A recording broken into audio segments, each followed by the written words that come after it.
हरिओम. अष्टावक्र गीता, योगदास श्री जय गणेश जोशी यांचे प्रवचन. अध्याय 12, श्लोक क्रमांक 6.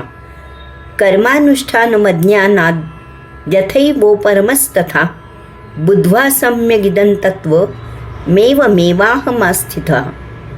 भावार्थ: कर्माचे अनुष्ठान अज्ञानामुळे होते, तसेच कर्माचा त्यागही अज्ञानामुळेच होत असतो. हे तत्व जाणून मी आत्मस्थित आहे. बाळूने साळूला दूरध्वनी केला. साळूने तिकडून हॅलो म्हटल्यावर काळजीयुक्त स्वरात बाळूने साळूला विचारले, तब्येत चांगली आहे ना, की बाहेरगावी गेला होतास? त्यावर साळू म्हणाला, तब्येत ठणठणीत आहे आणि येथेच आहे. कुठेही बाहेरगावी गेलो नव्हतो. का असे का विचारलेस? त्यावर बाळू म्हणाला, गेला संपूर्ण 1 आठवडा तुझे नाव आणि फोटो वर्तमानपत्रात छापून आलेला नाही, म्हणून काळजी वाटली.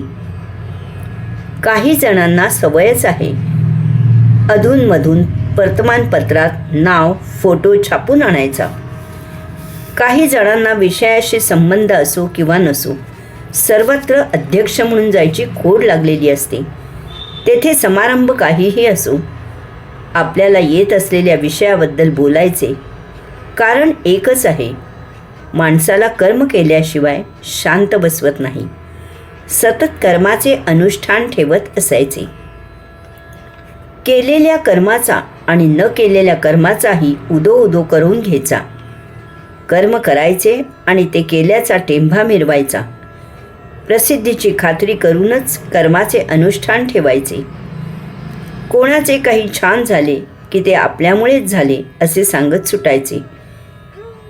एखाद्याचे काही बिघडले की हे असे करू नका असे पाया पडून बजावले होते, तरीही चूक केलीच असे सांगत सुटायचे.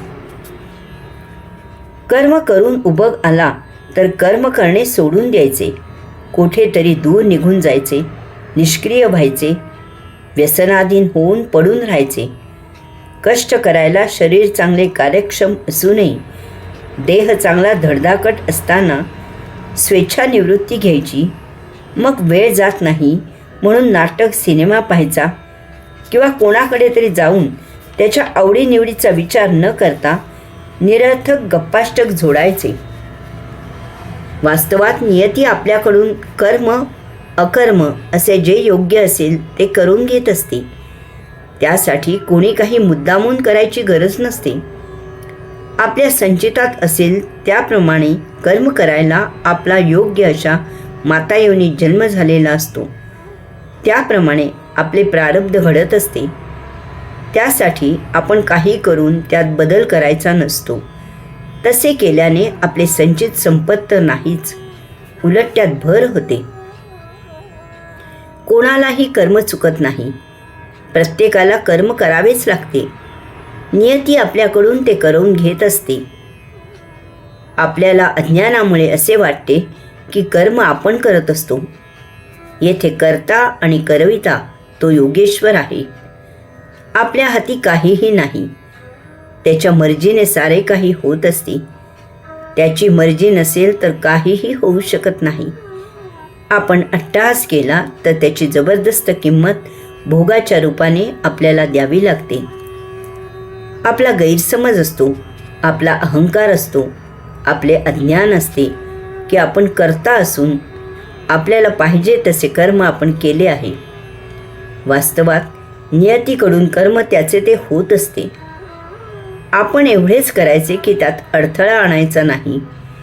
जे होत आहे त्याला विरोध करायचा नाही. जे होत आहे तेच छान होत आहे. आपण फक्त सहकार्य करायचे. जे होत आहे तोच आनंद असतो. येथे सुखदुःखाचा प्रश्न नसतो, फक्त समाधान असते. ते ओळखायला शिकायचे. हात मोडला तर पाय मोडला नाही म्हणून प्रभूचे आभार मानायचे. पायही मोडला तर कंबर मोडली नाही म्हणून प्रभूचे आभार मानायचे. कंबरी मोडली तर तोंड फुटले नाही म्हणून प्रभूचे आभार मानायचे. तोंडही फुटले तर जीव वाचला म्हणून प्रभूचे आभार मानायचे. जीवावर बेतले तर येथील यात्रा संपून पुढील यात्रेला जायला मिळत आहे म्हणून प्रभूचे आभार मानायचे. क्रिया किंवा अक्रिया नियतीवर सोडावी, तेच ज्ञान आहे. आपण सदा सर्वदा आत्मस्थित असावे. हरिओम.